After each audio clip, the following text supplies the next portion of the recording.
Hey guys, for Xcode 14 when I'm trying to install my pod file, it gave me this error.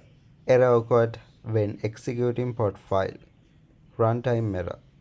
Xcodeproj unknown object version.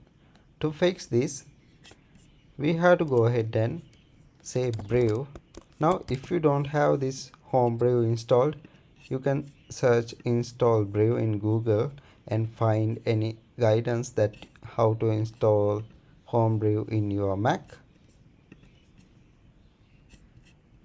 Okay, you can find by searching. Then here you can say brew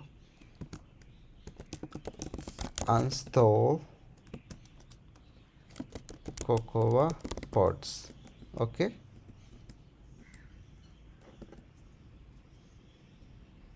now it will be installed. In my case I already installed that. Then you have to say brew install cocoapods.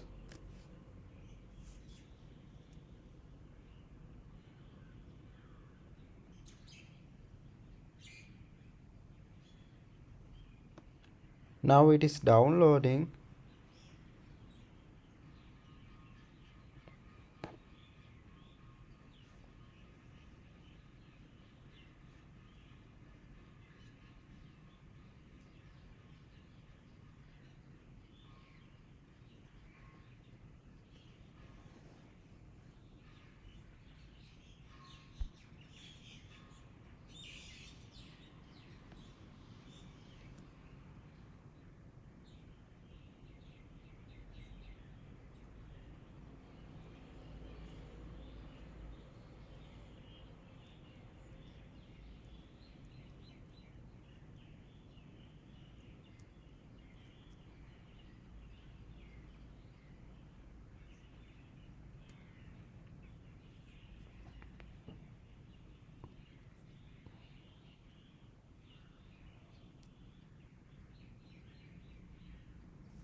Alright, now we can go ahead and try to install our pod file. Pod install.